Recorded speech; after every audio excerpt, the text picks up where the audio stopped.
Iran के दिवंगत supreme leader Ayatollah Ali Khamenei के अंतिम संस्कार का वक्त आखिरकार आ गया है। खामनेई की मौत को 4 महीने से ज्यादा का वक्त बीत चुका है और अब तेहरान में इसी हफ्ते उनके अंतिम संस्कार की प्रक्रिया शुरू हो गई है। ईरान अपने सबसे बड़े नेता को पूरी शान के साथ विदाई दे रहा है। भारत समेत दुनिया के कई देशों के नेता खामनेई की अंतिम यात्रा का हिस्सा बनने के लिए पहुंच रहे हैं। इतना ही नहीं, खामनेई का शव इराक भी ले जाया जाएगा। अपने जीते जी तो खामनेई बीते 69 साल से यहां नहीं जा पाए। अब कफन में लिपटा उनका पार्थिव शरीर यहां ले जाया जाएगा।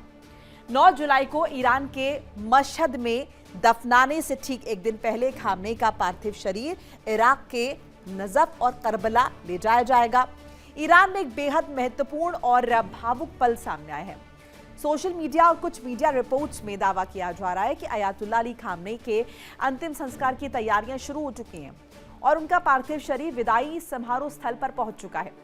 वहीं ईरान के पूर्व supreme leader Ayatollah Ali Khamenei के बेटे मुज्तबा खामनेई अपने पिता के अंतिम संस्कार में शामिल नहीं होंगे। ये इंफॉर्मेशन, ये जानकारी ईरानी सुप्रीम लीडर के प्रतिनिधि अयातुल्ला हकीम इलाही के हवाले से सामने आई है। सुप्रीम लीडर के प्रतिनिधि के मुताबिक सुरक्षा कारणों के चलते यह डिसीजन लिया गया है। इसके अलावा एक और रिपोर्ट में दावा किया गया है कि ईरानी सुरक्षा एजेंसीज को इजरायली हमले का डर है। उन्होंने मुज्तबा को अंतिम संस्कार समारोह से दूर रहने की सलाह दी है। तो अयातुल्ला अली खामनेई को अंतिम विदाई दी जाएगी। अयातुल्ला अली खामनेई को अंतिम विदाई। हुसैनिया पहुंचा खामनेई का पार्थिव शरीर। अली खामनेई के तेहरान में अंतिम दर्शन शुरू।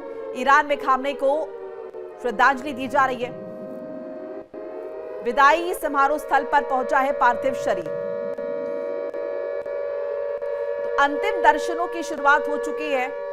जाहिर है बहुत वक्त का इंतजार इसके लिए किया गया है। अयातुल्ला अली खामनेई जिन्हें 28 फरवरी को जिनकी हत्या कर दी गई थी और उसके बाद से ये संघर्ष लगातार वेस्ट एशिया में बना हुआ है। अब अंतिम विदाई दी जा रही है और एक एक करके तमाम हमारे मेहमानों का रुख करेंगे। एक बार फिर से तारुफ करा देती हूँ। ग्रुप कैप्टन आशीष सहाय रिटायर्ड, मनोज कुमार भू राजनीतिक विश्लेषक, अजिताभ सिंह विदेश मामलों के जानकार, सभी हमारे साथ जुड़ रहे हैं। पहले अजिताभ जी का रुख कर लेते हैं। अजिताभ जी, अब फाइनली वो वक्त जो है आ गया है जब विदाई दी जा रही है और बहुत इमोशनल ये पूरा मौका है ईरान के लिए, क्योंकि लंबा इंतजार किया है। जी मोनिका जी, देखिए ये एक तरफ मातम का माहौल है ईरान में ऑब्वियसली, और दूसरी तरफ सेलिब्रेशन अमेरिका में हो रहा है। 250वां जो उनका स्वतंत्रता दिवस मनाया जा रहा है। तो कहीं ना कहीं एक मुझे लगता है इसके पीछे राजनीति और रणनीति भी है, क्योंकि एक तरफ ईरान दिखाना चाहेगा कि वहां यूनिटी है, सॉलिडरिटी है, लोग एक साथ हैं, और अमेरिका को एक स्ट्रॉन्ग मैसेज इससे देना चाहेगा। लेकिन जो अभी आपने बताया कि मुज्तबा खामनेई सिक्योरिटी रीजन से शायद नहीं अटेंड करेंगे, ये एक अलग मैसेज दे रहा है कि क्या मुज्तबा खामनेई सही हैं, क्या वो सही सलामत हैं। इस पे एक कवायद बनेगी और ये एक निगेटिव मैसेज जाएगा, क्योंकि मुज्तबा खामनेई, हालांकि ये तो कहा गया है कि इजराइल ने उनको थ्रेट दिया है कि वो मारने की, बल्कि वहां के डिफेंस मिनिस्टर ने इस तरह के स्टेटमेंट शायद दिए हैं। तो एक तरफ वो, लेकिन इससे उनकी स्वास्थ्य का और वो क्या ईरान को लीड करने के लिए जीवित हैं भी या नहीं, इस पे भी कवायद होगी। ये ईरान के हक में नहीं जाएगा, क्योंकि अभी जो माहौल बना है। दूसरी तरफ एक और डेवलपमेंट हुआ है कि जो IRGC के अंतरिम कमांडर हैं अहमद वाहिदी, वो भी इस युद्ध में पहली बार कल देखे गए हैं। ये खामनेई का जो बॉडी लाया गया है, वहां पे कॉफिन लाया गया है ईरान तेहरान में, उसमें वो नजर आए हैं। तो कुछ ना कुछ एक बहुत बड़ा मैसेजिंग यहाँ चल रहा है इन खबरों के बीच कि ईरान के अंदर ही थोड़े से मतभेद हैं IRGC और पॉलिटिकल लीडरशिप में। तो कहीं ना कहीं इससे अमेरिका फायदा उठाने की भी कोशिश कर सकता है। ठीक है साई साहब, ये अभी जो अजिताभ जी ने जिक्र किया, एक उन्होंने शब्द का इस्तेमाल यहाँ पर किया कि बहुत सारी रणनीतिक चीजें अंदर चल रही हैं। अब क्या ये एक्सक्यूज भी हो गया है? मुज्तबा खामनेई को लेकर क्वेश्चन मार्क लगातार लगा हुआ है। अब चूंकि एक थ्रेट भी आ गया है, तो क्या इसे एक एक्सक्यूज की तरह भी ईरान इस्तेमाल कर रहा है कि भाई ये भी कह देंगे मुज्तबा खामनेई सिक्योरिटी रीजन से फ्रंट में नहीं आए और बच भी जाएंगे, उसके बाद सवाल भी नहीं पूछे जाएंगे कि मुज्तबा खामनेई जीवित है भी या नहीं? जय हिंद मोनिका, मुझे लगता है कि वी न्यू दिस। क्या क्या? एक कि मुस्तफा इस प्रोसेस में शामिल नहीं होंगे, ना दिखेंगे, ना सुनाई पड़ेंगे। कारण सबके अपने अपने कारण हैं। मेरी एनालिसिस के हिसाब से news is not good on him, क्योंकि अगर 1% भी चांस रहता तो मुस्तफा खमैनी वर्चुअल आ सकते थे। तो हम जब ये बातें करते हैं तो इसको थोड़ा सा एक्सपैंडेड व्यू लेना पड़ेगा कि ठीक है वो फिजिकली नहीं आएंगे बट वर्चुअली आएंगे, कुछ बोलेंगे नेशन को या IRGC को कुछ, या दुनिया को कुछ बताएंगे अपनी फ्यूचर लीडरशिप। तो नहीं आएंगे, we are not talking only about the physical presence. अगर सिक्योरिटी कंसर्न्स थे तो फिजिकली नहीं आते, बट पूरे प्रोसेस में शामिल नहीं होंगे, ना दिखेंगे, ना सुनाई पड़ेंगे। This conveys a very clear meaning. ये एक बात सबको समझनी चाहिए। दूसरा, ये जो माहौल बन रहा है इसमें एक तरफ तो इंसानी प्रवृत्ति है कि जब कोई नहीं रहता है तो you feel bad and you get together, लेकिन एट द सेम टाइम इसको थोड़ा सा जनरेट भी किया जाता है to reestablish connectivity, to consolidate your presence. और इसका ग्लोबल इंपैक्ट पड़ेगा। और ईरान में IRGC और उनके क्लरिक्स को ये बात पता है, ह्यूमन साइकोलॉजी पे वो काम करते हैं कि इस पूरे मौके को 5 दिन को ग्लोबली एक कंसोलिडेशन के लिए यूज किया जाएगा।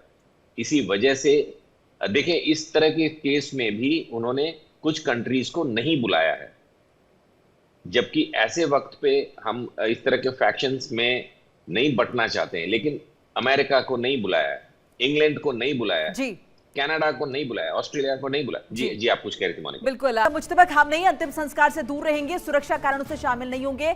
इजरायली हमले के खतरे के बीच डिसीजन लिया गया मुज्तबा की सुरक्षा पर।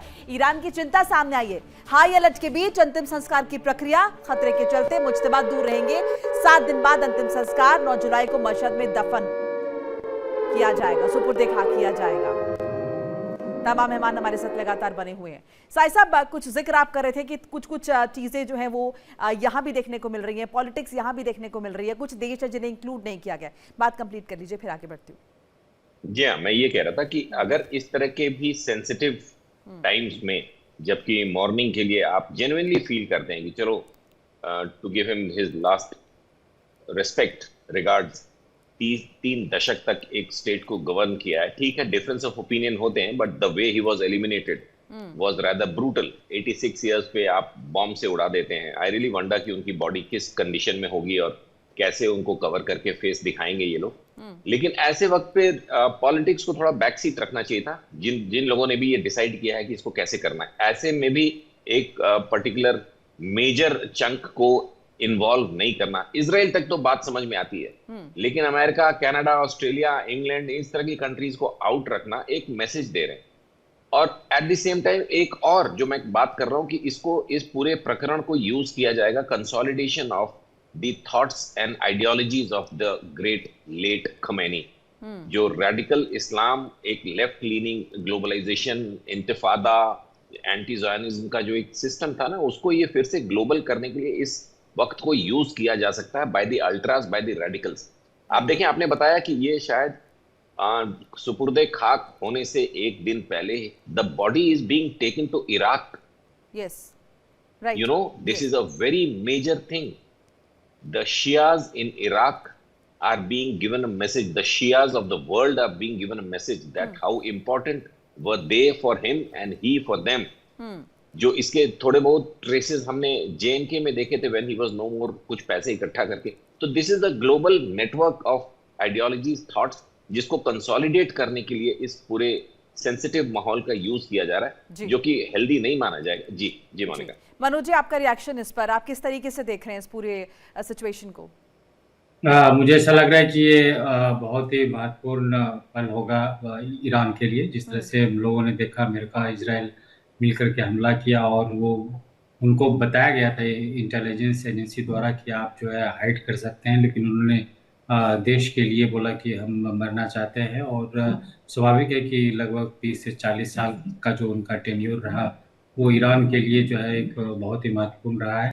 देखिए इंडिया डेली 24/7 अब आपकी स्मार्ट टीवी पर। इंडिया डेली मौजूद है सभी डिजिटल प्लेटफॉर्म पर लाइव और लगातार। इंडिया डेली 24/7 हर दिन राष्ट्र को समर्पित।